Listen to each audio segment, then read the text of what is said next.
하나님 말씀 보겠습니다. 누가복음 14장 15절부터 24절까지 말씀입니다. 누가복음 14장 15절부터 24절까지 말씀입니다. 저와 함께 교독하겠습니다. 제가 15절 말씀 함께 먼저 봅니다. 함께 먹는 사람 중에 하나가 이 말을 듣고 이르되 무릇 하나님의 나라에서 떡을 먹는 자는 복되도다 하니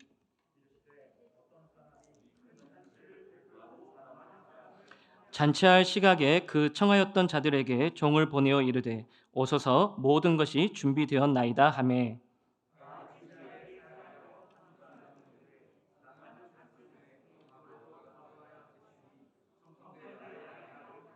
또 한 사람은 이르되 나는 소 5겨리를 샀음에 시험하러 가니 청컨대 나를 양해하도록 하라 하고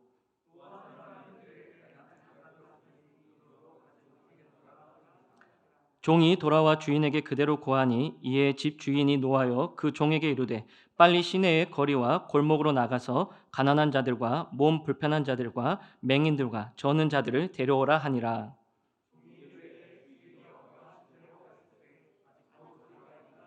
주인이 종에게 이르되 길과 산 울타리로 가로 나가서 사람을 강권하여 데려다가 내 집을 채우라.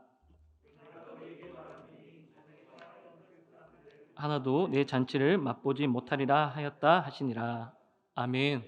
네, 오늘 말씀의 제목은 다 알지만 바쁜 사람들이라는 제목을 가지고 말씀을 전하도록 하겠습니다. 오늘 본문의 내용은 큰 잔치 비유입니다. 여러분들이 가지고 계시는 성경책 시제를 보시면 큰 잔치 비유라고 쓰여져 있을 것입니다. 어떤 내용입니까? 어떤 한 사람이 있었는데 큰 잔치를 베풀고 많은 사람들을 초대했습니다. 그리고 초대받은 사람들은 처음에는 그 초대에 응하였습니다. 참여하겠다라고 했던 것으로 볼 수가 있습니다. 그런데 정작 잔치할 시간이 가까이 오자 그 모든 사람들이 다 자기에게 바쁜 일이 생겼다라고 그 잔치에 나올 것을 거절하고 맙니다. 우리 16절, 17절을 보시면 이렇게 기록되어져 있습니다. 이르시되 어떤 사람이 큰 잔치를 베풀고 많은 사람들을 청하였다라고 말을 합니다. 그리고 잔치할 시각에 그 청하였던 자들에게 종을 보냅니다.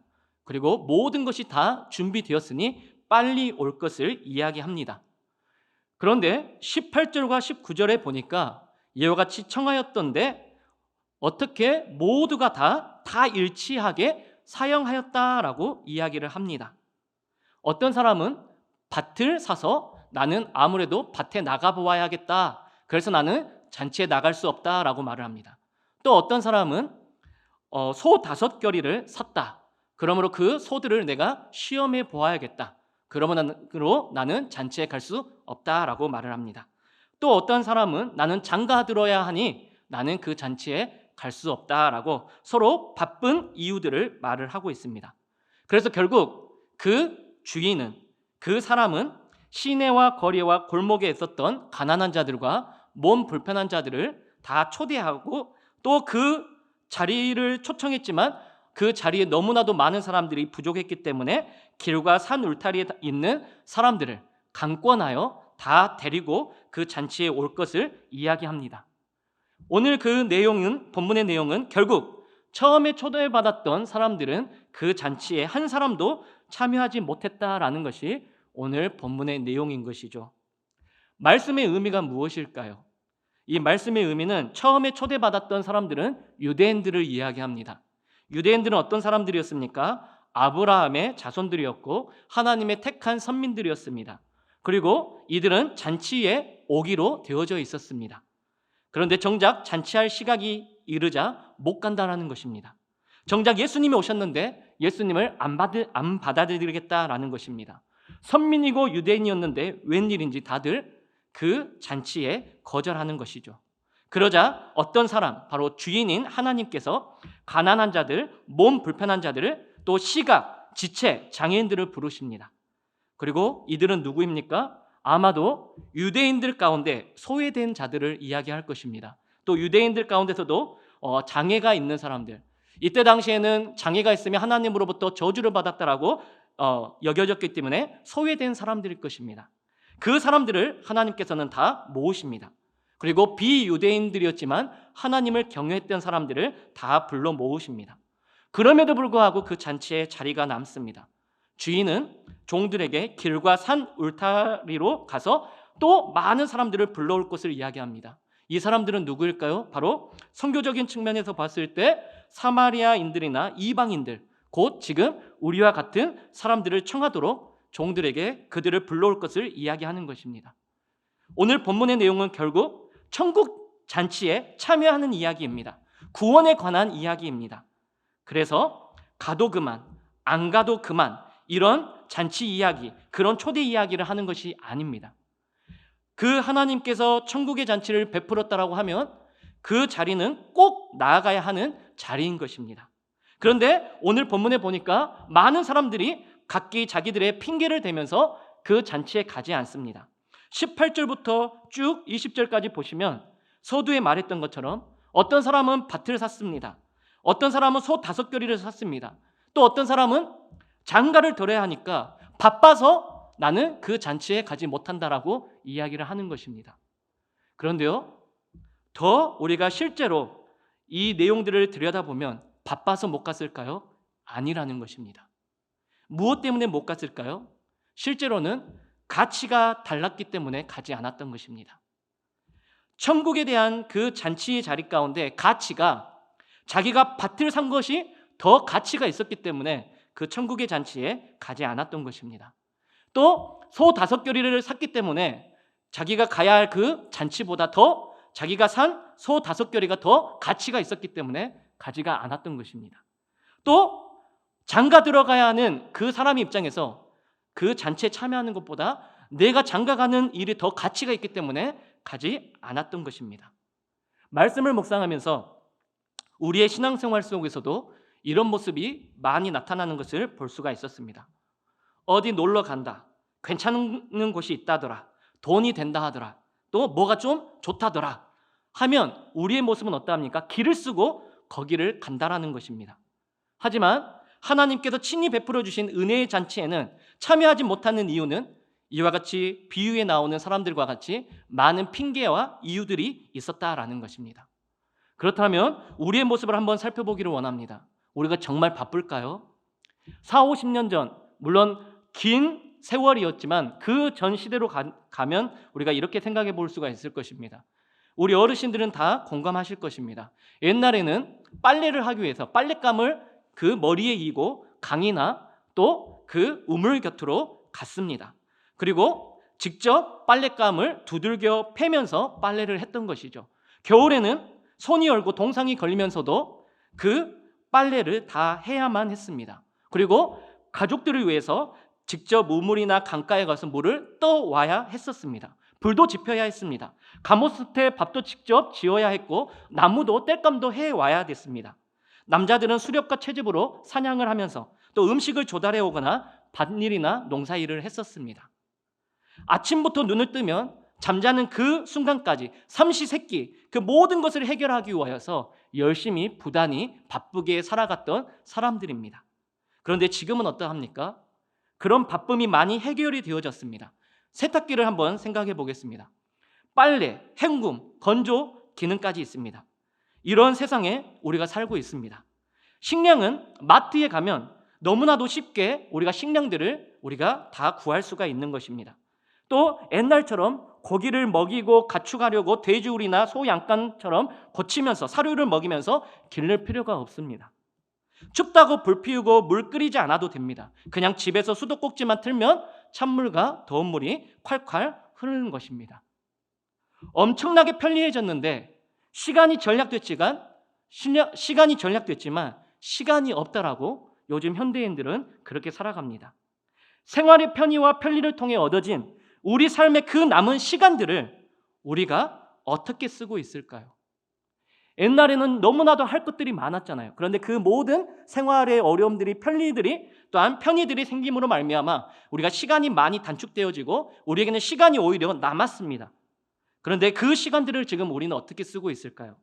혹시 그 남은 시간들을 나의 어떤 쾌락이나 유흥을 쫓아가느라고 혹시 바쁘게 살아가고 있지는 않습니까? 더 많이 얻기 위해서, 더 많이 쌓기 위해서 그 시간들을 허비하고 있지는 않습니까? 최근에 유행했던 그 단어 가운데 멋이 중한디라는 말이 있습니다. 우리의 인생 가운데 한번 생각해 볼 만한 단어입니다. 짤막한 문구이고 사투리 같지만 참 중요한 의미가 있는 단어입니다. 우리 인생 가운데 무엇이 중요하겠습니까? 우리 모두가 다 하나님 앞에 서게 될 것입니다. 그리고 우리는 다 눈을 감고 또한 유언을 남겨야 할 때가 있을 것입니다. 자녀들 앞에서, 사랑하는 배우자들 앞에서 우리가 인생 가운데 살았는데 무엇이 가장 중요하더라라고 이야기를 전할 시간이 분명히 올 것입니다. 그때 우리는 후회하지 않을 수 있어야 됩니다. 곰곰이 우리는 심각하게 생각해 보아야 됩니다. 내 인생 가운데 무엇이 중요한가? 예수님의 모습을 생각해 보았습니다. 예수님은 바쁘게 살아가는 그 인생 가운데서도 우선순위를 가지고 오히려 그 시간에 쫓기지 않고 시간을 오히려 하나님께서는 지혜롭게 살아갔던 모습을 볼 수가 있습니다. 예수님은 엄청 바쁘게 살아가셨습니다. 많은 사람들이 구름대처럼 몰려오셨고 사역에 치일 수밖에 없었지만 그 사역에 쫓겨가면서 살지 않으셨습니다. 기도의 끈을 놓치지 않았습니다. 너무나도 바쁘고 어려운 삶 가운데서도 예수님은 경건의 시간을 오히려 가장 중요시 여기면서 그 사역의 모든 우선순위를 정해놓고 오히려 시간을 주도하며 사역을 주도하며 살아갔던 분이십니다. 그래서 누가복음 4장 23절 가운데 이렇게 말씀하십니다. 누가복음 4장 43절 말씀 우리 함께 읽어보도록 하겠습니다. 시작. 예수께서 이르시되 내가 다른 동네들에서도 하나님 나라 복음을 전하여 하리니 나는 이 일을 보내심을 받았노라 하시고 아멘. 예수님께서는 아무리 바쁜 사역 가운데서도 우선순위를 가지시고 복음 전파하는 일 가운데 힘을 쓰셨다라고 우리에게 분명히 말씀하십니다. 예수님께서 이렇게 말씀하시는 건 아니겠죠. 내가 사역하느라 너무 바빠서 내가 병자 고치고 땀 복음 증거하는 일 때문에 내가 너무나도 깜빡 잊어버려서 십자가 지는 일을 내가 하지 못했네 라고 이와 같은 어떤 핑계나 어떤 다른 이유들을 예수님께서는 절대로 말씀하시지 않았습니다. 분주하고 바쁨 속에서도 시간을 지키며 우선순위를 지키고 주님의 나라를 위하여서 예수님은 그 자리에 있었음을 분명히 이야기합니다. 사랑하는 성도 여러분, 우리 현대를 살아가는 현대인들은 너무나도 바쁘고 분주한 시간을 살아가고 있습니다. 우리의 모습은 어때야 될까요? 우리의 삶을 이끌어가야 될까요? 아니면 그 시간에 쫓기면서 살아가야 될까요? 우리는 표대를 향하여 쫓아가는 인생이 되어야 합니다. 그래서 사도 바울은 고린도전서 9장 26절 가운데 우리는 향방 없이 사는 인생이 아니라 우리는 향방이 있는 것처럼 살아야 함을 분명히 이야기합니다. 그래서 고린도전서 9장 26절 말씀 함께 읽어보겠습니다. 시작. 그러므로 나는 다름질을 하기를 향방 없는 것 같이 아니하고 싸우기를 허공에 치는 것 같이 아니하며. 사도 바울은 분명히 알았습니다. 바쁘고 분주한 삶이 분명히 있지만 아무렇게나 향방 없이 뛰어가는 인생이 아니라 나는 목적지를 정해놓고 목표를 정해놓고 그곳을 향해서 뛰어가겠노라 지금 이야기하는 것이죠. 이것이 바로 예수님을 믿는 우리들의 모습이 되어야 할 것입니다. 내가 살아가는 것이 너무나 바쁘고 분주하다라고 할지라도 예수님을 믿는 사람들은 그 예수님께서 베풀어 주신 그 잔치 자리 가운데 우리는 우선순위를 가지고 아무리 시간이 쫓기더라도 그것을 먼저 하며 우리는 살아가야 할 것입니다. 오늘 비유에 나오는 사람들은 자기가 바쁘다라고 해서 아니요, 오히려 자기의 마음속을 심도 있게 지켜보면 바쁜 것은 핑계였고 오히려 자기의 삶이 더 하나님 나라보다 하나님께서 베풀어 놓으신 그 잔치의 시간보다 더 가치 있다고 느꼈기 때문에 그들은 그 잔치에 응하지 않았던 것입니다. 우리도 정직하게 살펴보아야 할 것입니다. 아무리 직장 일이 바쁘고 아무리 가사 일이 바쁘고 아무리 내가 하는 계획하는 일들이 바쁘다 할지라도 그것은 바쁜 것이 아니라 오히려 우리가 신앙적으로 생각해 보았을 때 하나님의 일보다 내 일이 더 가치가 있고 중요하게 여기기 때문에 우리는 그 잔치 가운데 가지 않는다라는 것입니다. 여러분들 새벽을 깨우겠습니까? 아니면 새벽이 와서 나를 깨울 것입니까? 새벽을 사랑했던 우리 박지웅 담임 목사님보다 성경에 보면 더 새벽을 사랑했던 인물이 나옵니다. 그 사람이 누구입니까? 다윗이었습니다. 다윗은 시편 57편 8절 가운데 이렇게 고백합니다. 내 영광아 깰지어다. 비파야 수금아 깰지어다. 내가 새벽을 깨우리로다. 어떤 인생들은 새벽이 깨우거나 혹은 해가 중천에 떠 있을 때 그 사람은 깨어납니다. 시간에 쫓겨서 살아가는 사람들의 모습인 것이죠. 하지만 어떤 인생들은 오히려 새벽을 본인이 맞이합니다. 본인이 먼저 일어나서 새벽을 흔들어 깨웁니다. 다윗은 어떠한 상황에 있었습니까? 이 고백을 할 때에 사울에게 쫓겼습니다. 생명의 위협을 받았습니다. 그런데 다윗은 오히려 그 분주하고 바쁘고 위협이 있는 삶 가운데 새벽을 깨우면서 시간을 주도하면서 인생을 살아가는 모습을 보입니다. 믿음의 사람들은 뭔가 다른 것이 분명히 있습니다. 사랑하는 성도 여러분, 우리 현대인들은 너무나도 바쁜 시간들을 우리가 쫓아 살아가고 있습니다. 그런데 정말 내 인생에 정말 가치가 있고 그 바쁜 시간보다 더 활용해야 할 그 시간과 그 자리가 어디인지를 우리는 곰곰이 생각해 보아야 할 것입니다.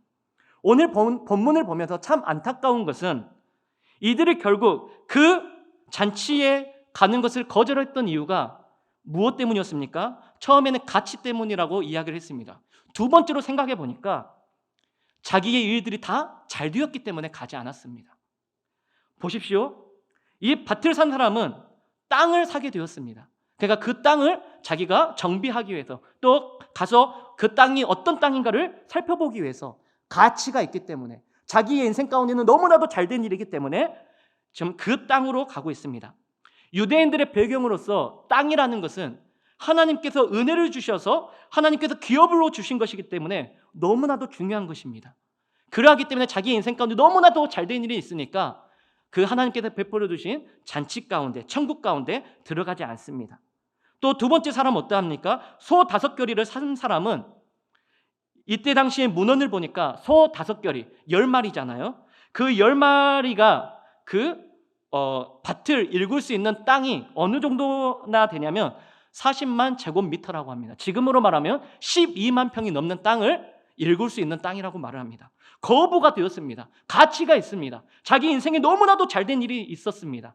그러니까 그 잔치에 가지 않습니다. 그리고 세 번째 사람은 장가 들어서 가지 않습니다.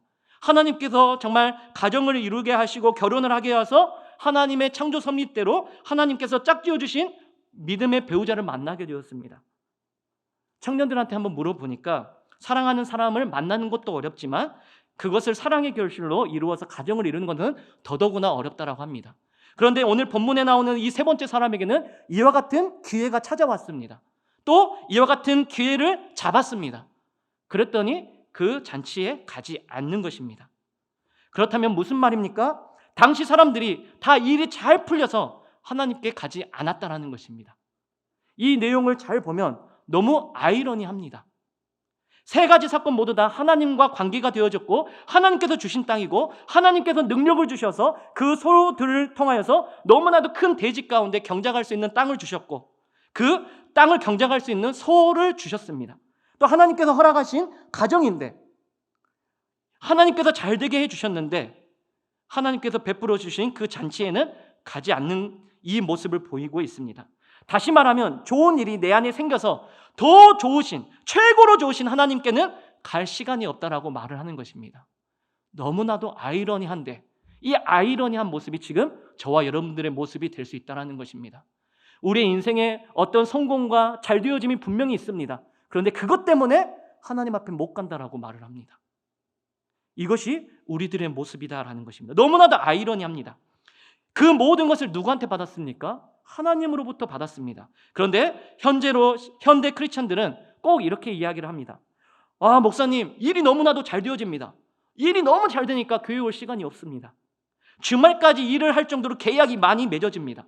그래서 주일에도 일을 쉬지 않고 일을 합니다. 장사도 너무나도 잘 됩니다. 그런데 교회 갈 시간이 없습니다. 넌 크리스찬도 이렇게 말하는데 우리 크리스찬들도 이렇게 말하고 있다는 것입니다.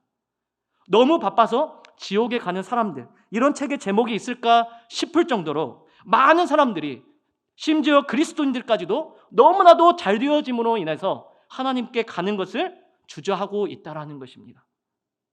감사한 일들 때문에 감사의 근원 대신 하나님과 멀어지는 이런 안타까운 일들이 지금 일어나고 있다는 것입니다. 그런데요, 이 본문에서 정말 문제가 되는 것이 무엇인지 아십니까? 잔치 초대자이자 이 잔치의 주인이 이 모든 사실을 듣고 이 주인의 반응이 참 중요합니다. 21절을 보겠습니다. 이 많은 그 잔치에 청했던 사람들에게는 너무나도 중요한 이유들이 있었음에도 불구하고 종들이 그 이유를 그 주인에게 찾아가서 고하였지만 그 주인의 반응은 어떠했습니까? 노하였다라고 말을 합니다. 진노했다라고 말을 합니다. 화를 냈다라고 말을 합니다. 이 주인에게 들어온 감정은 분노였습니다. 진노였습니다. 오늘 본문과 병행 본문인 마태복음 22장 우리 7절의 말씀을 보니까 더 심각하게 설명하고 있습니다. 임금이 노하여 군대를 보내어 그의 살인한 자들을 진멸하고 그 동네를 불살랐다라고 말을 하고 있습니다. 이 주인 입장에서는 자기가 정말 선심을 다하여서 잔치를 베푸고 그 사람들에게 올 것을 청하였고 그 사람이 온다라고 했는데 시간이 지나자 그 사람들에게 여러 가지 어떤 가치와 이유들이 들어서 그 잔치에 오지 못하였습니다. 그런데 궁금한 것이 있습니다. 지금 우리가 생각해 볼 수가 있는 것이죠. 아니, 그 잔치 자리에 한 번 가지 않았다라고 그 주인이 그렇게까지 화를 낼 정도인가? 라고 우리가 생각해 볼 수가 있는 것이죠. 그런데 이때 당시에 상황을 잘 이해해 보시면 이해가 되는 것입니다. 고대 근동 사회에서는 어떤 주인이 잔치를 베풀고 식사를 권면하면 그것은 화해를 청하는 것입니다. 그냥 밥만 먹고 그냥 즐거워하는 자리가 아니라 그 잔치를 베풀고 식사를 하자는 것은 내가 너와 함께하고 혹 너가 잘못한 것이 있다면 나는 그것을 용서해주고 싶다. 그러니 너는 내가 이 청한 자리에 나왔으면 좋겠다라고 선의를 베푸는 것입니다. 우리가 성경에서 이와 같은 대목들을 많이 찾아볼 수가 있습니다. 먼저 야곱을 여러분들은 기억하실 것입니다. 외삼촌 라반의 집에서 레아와 라헬을 데리고 또 두 여종을 데리고 자기의 자식들을 데리고 도망합니다. 야반 도주를 하죠. 그런데 이 사실을 알게 된 라반이 어떻게 합니까? 쫓아갑니다. 군대를 동원해서 쫓아갑니다. 그런데 하나님께서 라반을 만나셔서 절대로 야곱에게 손을 대지 말 것을 이야기합니다. 어떻게 스토리가 이어져서 결국 라반과 이 야곱이 만나죠. 그런데 만났을 때의 행동이 참 눈여겨볼 만한 대목이 있는 것이죠. 창세기 31장 54절과 55절 말씀을 보니까 제가 읽어보겠습니다. 야곱이 또 산에서 제사를 드리고 형제들을 불러 떡을 먹이니 그들이 떡을 먹고 산에서 밤을 지내고 라반이 아침에 일찍 일어나 손자들과 딸들에게 입맞추며 그들에게 축복하고 떠나 고향으로 돌아갔더라. 아멘. 여러분들 그 이전의 모습을 생각해 보셔야 됩니다. 라반이 야곱이 잡히면 죽여버린다라고 마음을 품고 군대를 동원해서 쫓았습니다. 그런데요, 만났습니다. 물론 하나님께서 손을 대지 말라고 하였지만 그 이후에 야곱과 라반의 태도를 보십시오. 야곱이 또 산에서 제사를 드리고 형제들을 불러서 어떻게 했더라고요? 떡을 먹였다라고 말을 합니다. 이 떡을 먹였다라는 것은 화해를 요청하는 것입니다. 내가 잘못했습니다. 받아주십시오. 라고 야곱의 입장에서는 라반에게 지금 그 식사를 제공하는 것입니다. 또 받는 입장에서는 내가 용서하겠다. 우리가 화목하도록 하자라는 것입니다. 그와 같은 선의를 베풀었는데 거절했다라는 것은 원수가 되자라는 것과 똑같은 모습이다라는 것입니다. 또 우리가 구약 성경에 보면 요셉을 들 수가 있는 것이죠. 요셉이 그 창세기 43장 말씀에 보니까 그 형님들을 다시 만나게 되어집니다. 그 동생 베냐민도 만나게 되어지죠. 그럴 때 이 요셉과 그 형제들의 이 두 그룹 가운데 어떤 모습이 또 나타납니까? 창세기 43장 31절 말씀을 보니까 야곱이 그동안 너무나도 보고 싶었던 그 형들과 그 아우 베냐민을 정말 실제로 만나고 보니까 너무나도 감동이 되어지는 거예요. 감격이 되어지는 거예요. 그래서 정말 눈물을 많이 흘렸다고 말합니다. 그러면서 31절 말씀을 보니까 얼굴을 씻고 나와서 그 정을 억제하고 무엇을 했다라는 것입니까? 음식을 차리라 하매라고 말을 합니다. 이 요셉은 지금 그 형들에게 또 동생에게 음식을 차리고 있습니다. 어떻게 보면 오랜만에 만났기 때문에 그 형들을 정말 죽일 만큼 마음이 몹시 괴롭고 힘들었을 것인데 그 형들을 만나니까, 동생을 만나니까 음식을 지금 청하고 있습니다. 형들은 모를 것입니다. 베냐민은 모를 것입니다. 근데 요셉의 마음에는 어떤 마음입니까? 내가 너를 용서하겠다. 내가 우리 가족들을 다 용서하겠다. 이 음식을 먹자라는 것을 지금 내포하고 있다라는 것입니다. 이 구약에서도 이와 같은 대목들이 많이 나오는데 신약에서도 나옵니다. 너무나도 잘 아는 누가복음 15장 탕자의 비유를 알 것입니다. 아버지가 돌아가시기만 하면 받을 수 있는 유산을 아버지가 버젓이 살고 있는데 그 유산을 강제로 달라고 해서 그것을 흥청망청 다 써버리고 탕진해버립니다. 그리고 돌아옵니다. 그 돌아오는 그 탕자, 그 아들을 맞이하는 그 아버지가 제일 먼저 했던 것이 무엇입니까? 동네에 잔치를 베풀고 음식을 먹이게 했습니다. 아버지 입장에서는 이 아들을 용서할 수 없었지만 그럼에도 불구하고 아버지이기 때문에 내가 잔치를 베풀고 음식을 베풀면서 이 아들은 많은 사람들이 보았을 때 정말 탕진하고 페르나처럼 잘못된 사람이지만 내가 용서하겠습니다. 그러므로 여러분들도 용서해 주십시오. 그리고 이 아들은 나와의 관계에 있어서 아무 문제가 없는 아들입니다라고 이것을 보여주는 것입니다. 또 예수님은 어떠하셨습니까? 예수님께서 십자가에 달려 돌아가실 때 그 전에 제자들이 절대로 예수님을 떠나지 않겠다라고 맹세하였지만 다 주랭랑 쳤습니다. 베드로는 3번 부인하고 저주하고 도망갔습니다. 예수님께서 그들을 갈리에서 다시 우리가 만날 것이다 라고 말하면서 또 만나자라고 하셨습니다. 결국 예수님께서 기다리고 계셨고 그 기다리면서 예수님은 무엇을 준비하고 있었습니까?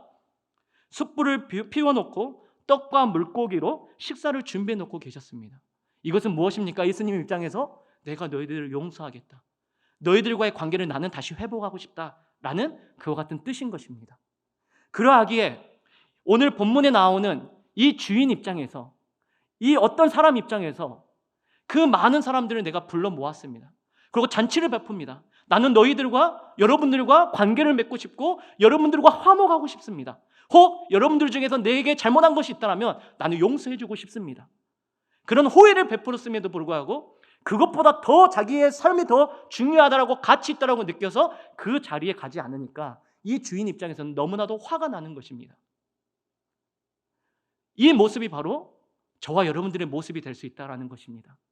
바로 이 천국 잔치 비유는 우리가 천국에 대한 비유일 수도 있지만 하나님께서 우리에게 구원의 감격을 주시고 그것을 회복하고 그것을 기념하라고 하는 그 예배의 자리, 사역의 자리가 될 수 있다는 것입니다.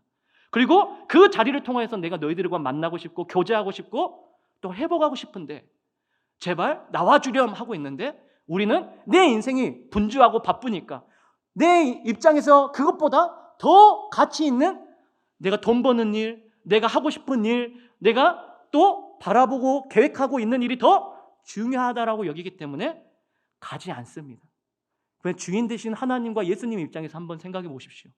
그 예배의 자리를 통해서 은혜를 주시고 복을 주시고 회복시켜 주시고 회개시켜 주고 싶으신데 그것을 우리 예수 그리스도를 믿는 사람들이 다 거부하고 있다는 것입니다. 얼마나 진노가 일어나겠습니까?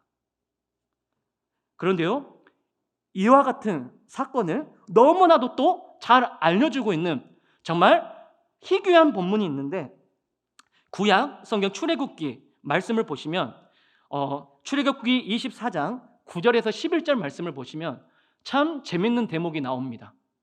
하나님께서 이제 모세에게 율법을 주시고 또 모세와 아론과 나답과 아비후와 70명 장로들을 시내산으로 불러 모으십니다.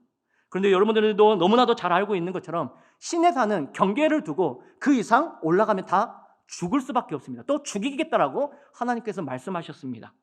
그런데요, 어떠한 일들이 벌어집니까? 출애굽기 24장 9절에서 11절 말씀 한번 올려주시면 감사하겠습니다. 네. 모세와 아론과 나답과 아비후와 이스라엘 장로 70인이 올라갑니다. 어디로요? 시내산으로요. 그리고 그곳에서 이스라엘의 하나님을 보니 그의 발 아래는 청록을 편듯하고 하늘같이 청명하더라. 그러면서 하나님이 이스라엘 자손들의 존귀한 자들에게 손을 대지 아니하셨고 그들은 하나님을 뵙고 어떻게 했다라고요? 먹고 마셨다라고 말을 합니다. 하나님께서는 원래 시내산에는 그 어떤 사람도 올라오지 못하도록 하였습니다. 그런데요, 하나님께서는 그 이스라엘의 대표되는 사람들을 불러 모으십니다. 그리고 나는 너희들과 관계를 맺고 싶다. 나는 너희들에게 식사를 주면서 너희들과 화해하고 싶고 너희들을 용서하고 싶고 너희들과 함께하고 싶다라고 지금 제스처를 취하는 것입니다. 그러면서 하나님은 그들을 죽이지 않았다라고 말을 합니다. 오히려 하나님을 뵙고 먹고 마셨다라고 말을 하고 있는 것입니다. 이것이 바로 하나님께서 우리를 향하신 마음인 것이죠. 하나님께서는 기도의 자리, 예배의 자리, 또 사역의 자리 가운데 나와 너희들이 만나는 시간이고 교제하는 시간이고 그 시간을 통해서 은혜를 주고 복을 주려고 하는데 제발 나올 수 있도록 우리에게 권면하고 있다라는 것입니다. 그런데 우리의 모습은 어떠합니까? 서두에서 말했지만 그것을 더 중요하게 여기지 않고 있다라는 것입니다. 오늘 말씀을 이제 정리해 보려고 그렇습니다. 오늘 본문의 식사 초대는, 잔치는, 그것을 거절하는 것은 어떻게 보면 그 사람들에게 입장에서는 쉽게 거절할 수 있는 이유와 핑계들이 있었겠지만 고대 당시의 사회 풍습과 문화를 보면 그렇게 잔치를 베풀었을 때는 꼭 가야 하는 자리입니다. 그럼에도 불구하고 이 사람들은 그 선의와 호의에 거절하면서 그 자리에 가지 않았습니다.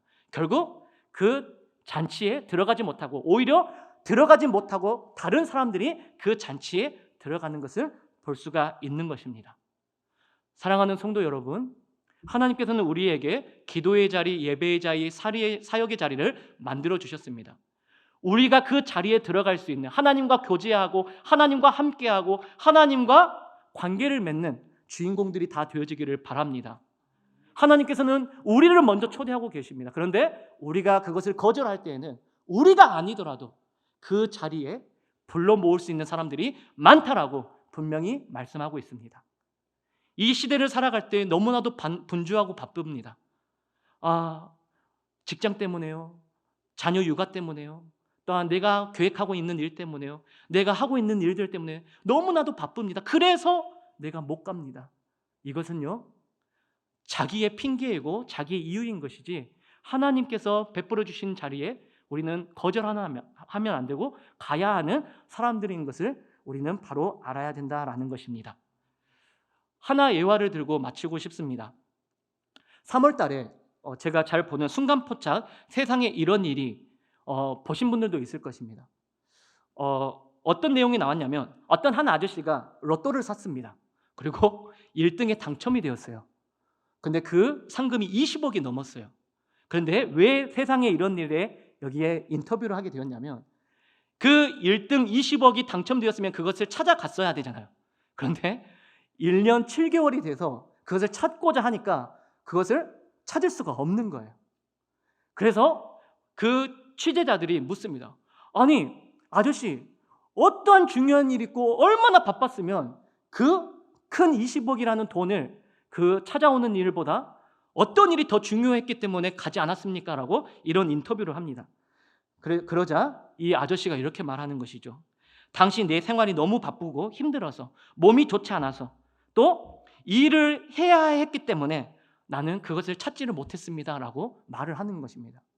저는 그 이야기를 들으면서 너무 답답했습니다. 그러니까 더 확인하고 계속적으로 살펴보면서 그 소망 없는 인생 가운데 그것을 샀으면 이게 되는지 안 되는지를 더 꼼꼼히 살펴봤어야 되는데 왜 그렇게 하지 못했느냐, 너무나도 답답하더라고요. 그런데요, 놀라운 사실은 그 취재를 하면서 그 복권 사업의 그 과장이 이런 말을 합니다. 한 해 동안 여러 가지 어떤 복권 사업들이 있잖아요. 로또뿐만 아니라 다른 로또들도 있잖아요. 그런데 한 해 그런 1등 상금을 찾아가지 못하는 사람들이 꼭 2-3명은 나온다라는 것입니다. 그리고 그 이유가 무엇이냐면 그것을 확인하지 못하고 분주하고 바쁘게 살아갔기 때문에 그것을 찾아오지 못했다라는 것입니다. 저는 너무나도 깜짝 놀랐습니다. 얼마나 분주하고 바쁘게 살아가면 이 중요한 그 돈을 얻는 것보다 그렇게 바쁘게 살아갈 수 있을까? 참 답답한 내용이었습니다. 그런데 너무나도 인상적인 장면이 있었습니다. 그런데 TV에서는 그것을 크게 다루진 않았는데 이 아저씨가 이 복권을 사고 긁어놓고 어디에다 보관한지 아십니까? 보신 분 있습니까? 이 성경책에다가 로또를 넣어놨습니다. 한편으로는 너무나 속상했습니다. 얼마나 성경을 보지 않았으면 그 1등에 당첨된 그 로또를 성경에 두어놓고, 이 사람의 입장에 이렇겠죠. 아, 하나님의 말씀이 복되고 이 성경책에 꼭 넣어놓으면 하나님께서 복을 주실 거야 라는 믿음을 가지고 넣어놨을 거예요. 그런데 1년 7개월 동안 성경을 한 번도 보지 않았다라는 것이겠죠.